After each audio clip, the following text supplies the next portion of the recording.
Welcome to Interconnected.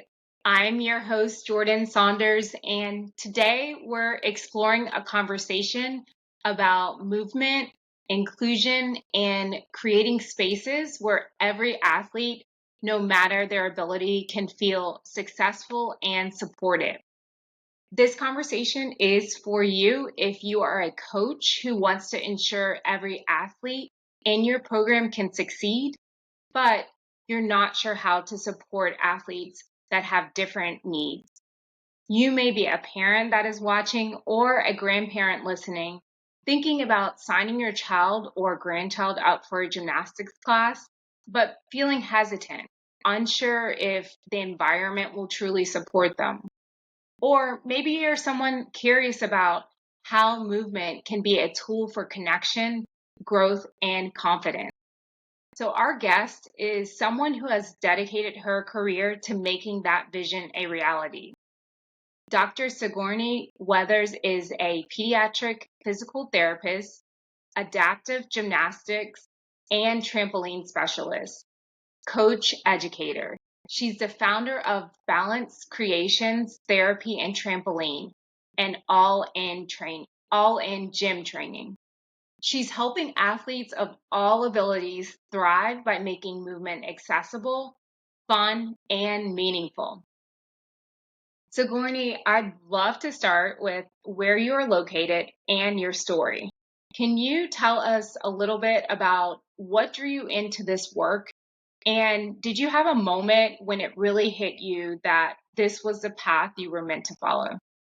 Yeah, great question. And thank you so much for having me on here. I'm so excited to tell everybody my story and hopefully just inspire others to go the adaptive gymnastics route.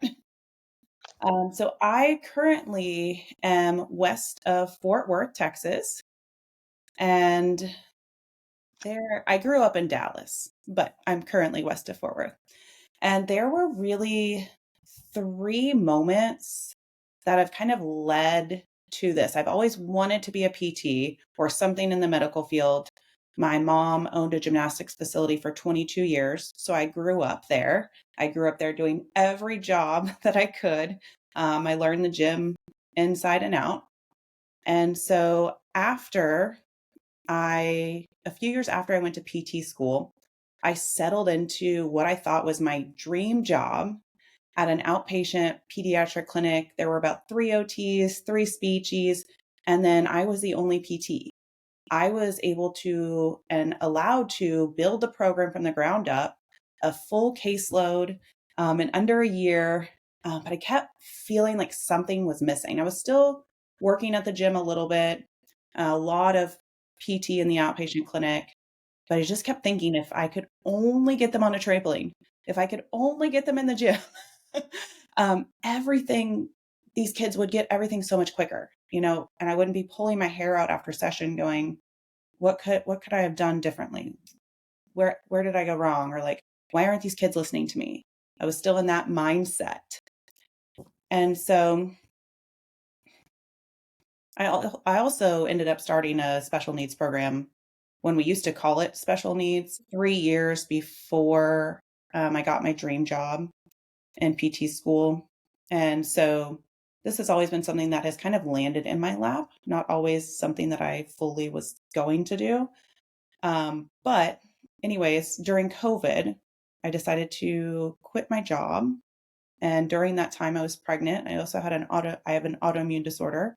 So I was immunocompromised, and it just didn't feel right to continue working for me and my family. So I took some space and I started my own company. And when I was ready, I went back and decided to rent space for my mom. And I just didn't turn back. That was the biggest turning point when I realized that therapy could be done in the gymnastics facility. The second moment was addressing this like community gap that I was seeing in the clinic. So when I would work with clients, I would say, "Oh, you graduated from PT, you're doing awesome. Now let's find you a community program that you can do." And they were like, "There's nothing in the community, Sigourney." And I was like, "There's no way. We live in Dallas. There's no way there's not something for your child." So I did the research and I looked at it and I was like, There is nothing. Or there's a year-long wait list. That's not okay.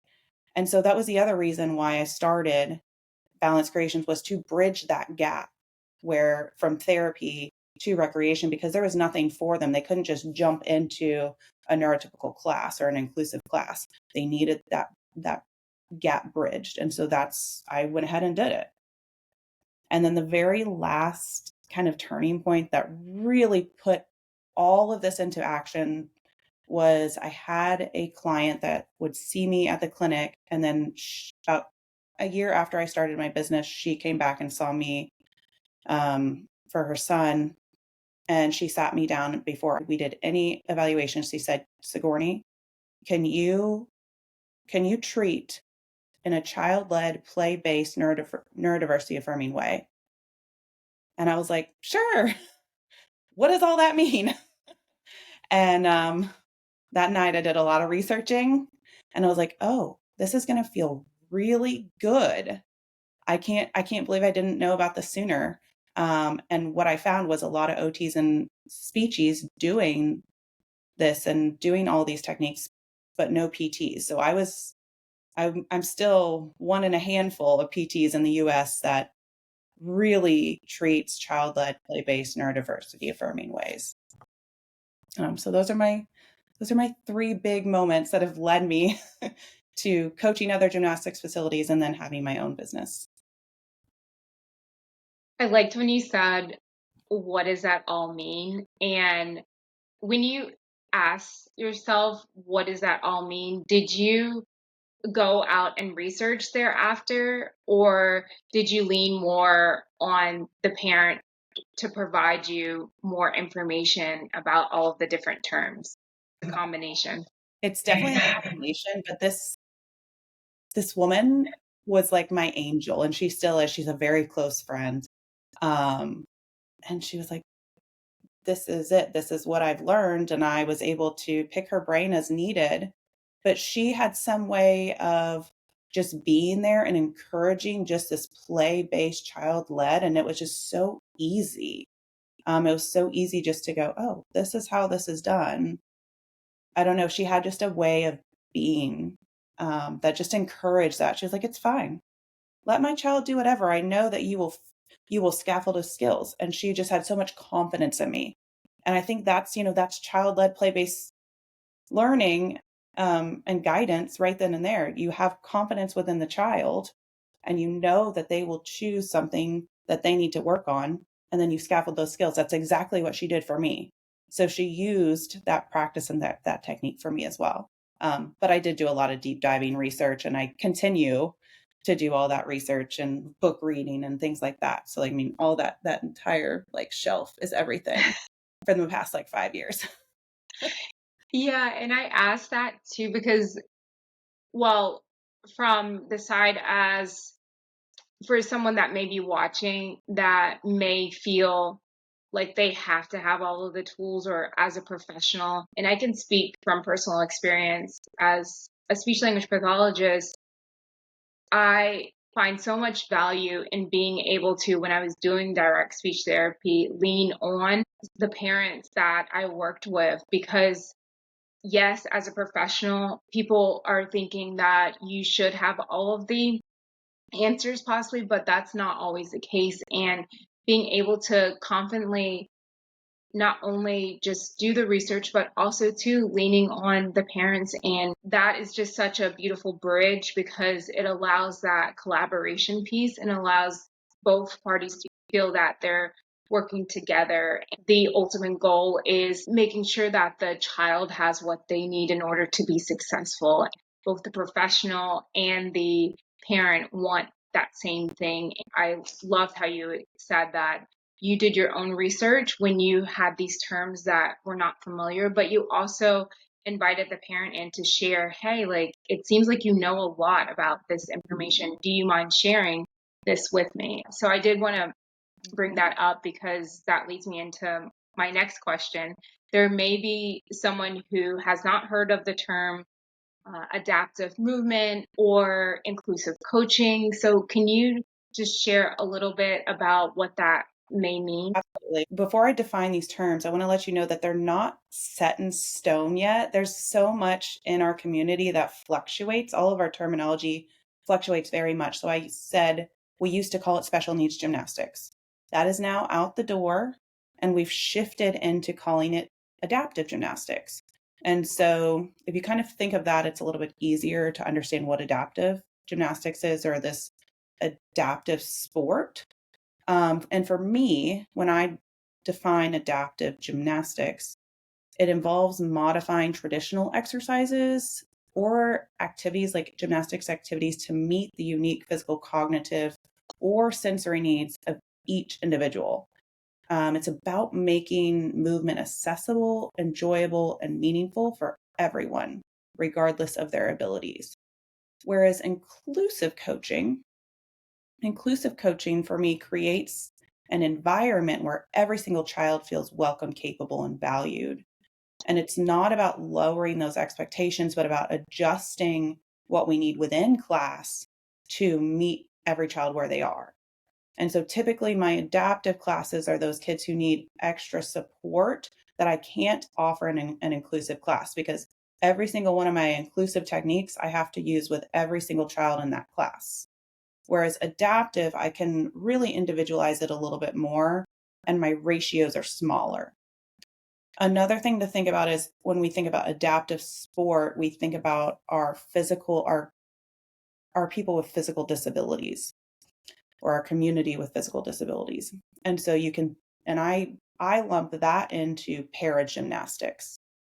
So when we have like the Paralympics, we're thinking more along the lines of someone using a prosthetic, an orthotic, or a wheelchair or a mobility device. And so that to me is paragymnastics.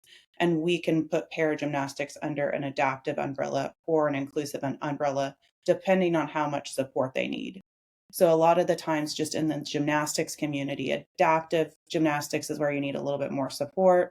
Inclusive, you can just go right into what we would consider a preschool or a recreational neurotypical class or competition.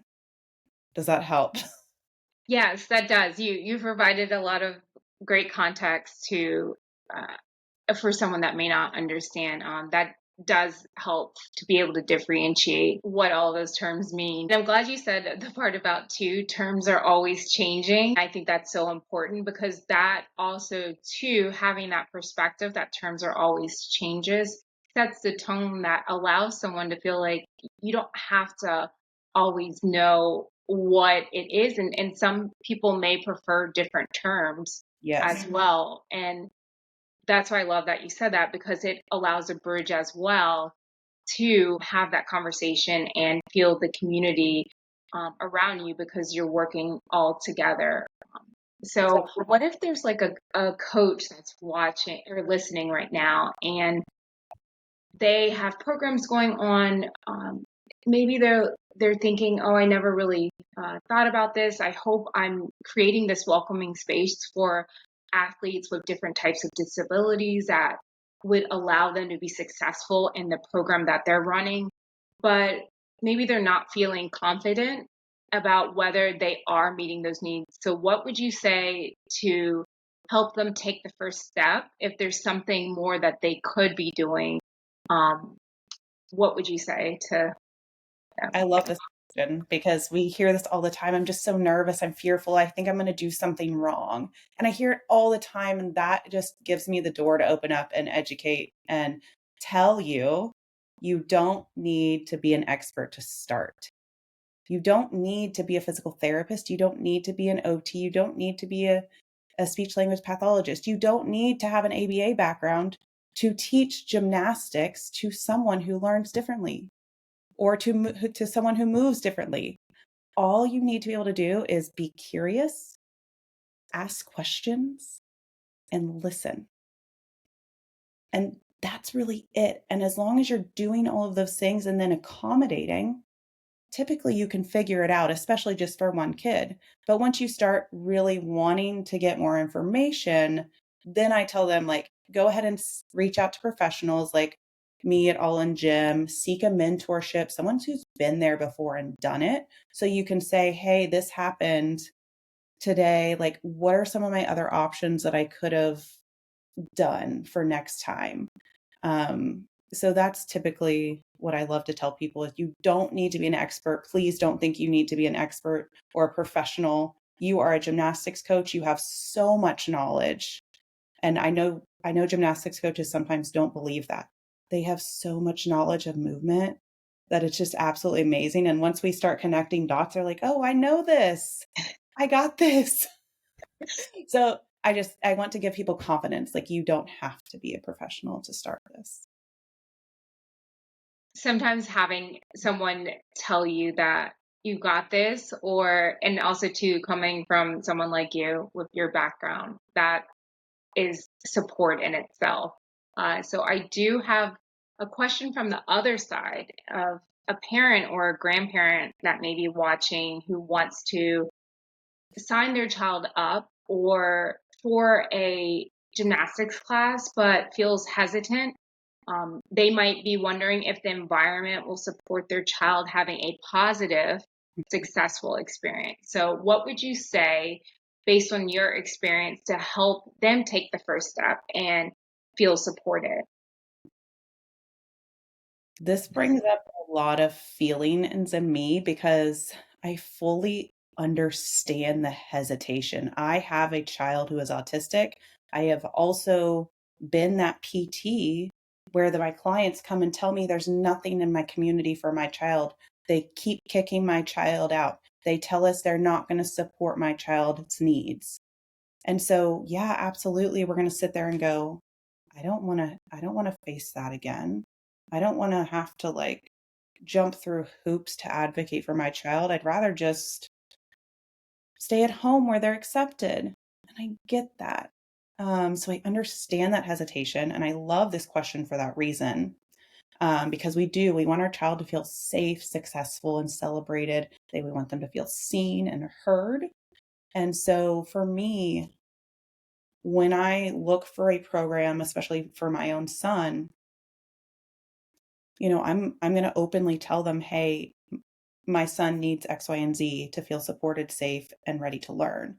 And if that gymnastics facility or that swim instructor or that soccer program is like, well, these are our rules. If you can't follow them, you're out. That's fine. I've planted a seed. I know that that facility isn't right for me. I've done my part in trying to advocate for my kid.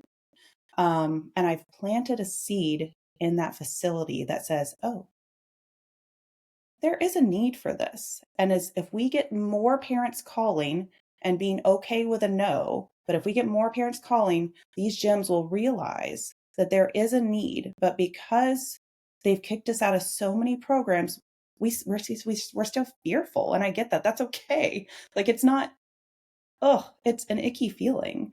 But I also want to encourage you to advocate for your child and say, these are their needs. Can you support this? And if they say absolutely not, that's not your gym, that's not the gym for you, and that's okay. You will find one, I promise. But keep searching, keep calling, keep asking those questions, and finding the right environment for you. And then also know that you are educating and planting a seed every single time you call a gym or another facility. And so you are not only advocating for your child, but you're advocating for the children that come after your child. So I guess it's more of me asking for support as well from our community. From what you said, it leads into what can you share one experience that you've had about the impact that an athlete that you worked with has had, or maybe a moment that really stands out for you where you saw someone overcome a challenge, experience joy, or discover something new about themselves through movement or the programs that you offer. Yep. And this is why I will tell you this story. I have multiple stories, right? But this one, like, I start to tell it and I already am having chills at my body because it does happen often. But this specific child, it happened so quickly. Um, so this child came in she is autistic and she was considered non-speaking, which means she might have vocalizations, but her mom had never heard her say mama, dada, or I want, or I need, or she's 4, almost 5. And so when she came in, she had never spoken to her parents before. And after the second session, I see her once a week. After the second session, sometime during the week that she was with her, that she had not seen me, she told her mom, I love you, for the very first time. And her mom came and told me the next Saturday. And I mean, I'm tearing up, right? I'm like, oh, this is like, and it happens all the time. And it doesn't happen all the time, but it does happen. And it's an occurrence that happens when I coach kids. But those are the moments that I want people to know about. This is what happens. Like, you go from a kid who doesn't speak to you've opened up, you've given them regulation, you've given them connection and communication, and then they go home and do that. Like, you're not just creating something in the gym. You're helping them throughout their entire life. And as a gymnastics coach, you can do that. And gymnastics has that ability. Gymnastics has given me every single opportunity in the world. Like, I would not be here without my mom owning a gymnastics facility, without me doing gymnastics myself. And so that's what you can give other kids. And that's what gymnastics can be. It can be growth in so many areas. So that's just one of my stories. If you want to hear another one, I have another one from a gymnastics competition, but that's one of my favorite stories to tell. I really love that story because it captures so much. And I like what you said about when we think of gymnastics, we think of the gym and, flipping, maybe you're tumbling. And that story you told, it carries outside of the gym. Like you said, it's a lifetime. Like, that's an impactful thing, just like you talked about being a physical therapist. And when parents would look for programs outside of the therapy session, there wasn't really anything in the community. You're really sharing the impact that having these programs can really have, not just within one space, but in many different spaces of a child's life and of the family's life and the community. So thank you for sharing that story because it's very impactful and it does share the value. Absolutely. I mean, those are the moments I live for as an adaptive gymnastics coach and a physical therapist. They're just so heartwarming. And that's what I teach. I teach that connection, and that connection builds our community. So I guess that's what I'm trying to say. Yeah, and if you can stay on that topic about what you teach, because you do offer, I follow your Instagram and I enjoy watching the videos of you in the gym with different students you're coaching, and you are interacting, and then you also provide great tips and resources. So you're providing these valuable supports through programs and trainings and the tips that you provide on Instagram. But if someone's listening and they want to know more, whether they're a coach or a parent or curious, where can they find you and stay connected to your work? Thank you. Thank you for that. I appreciate that.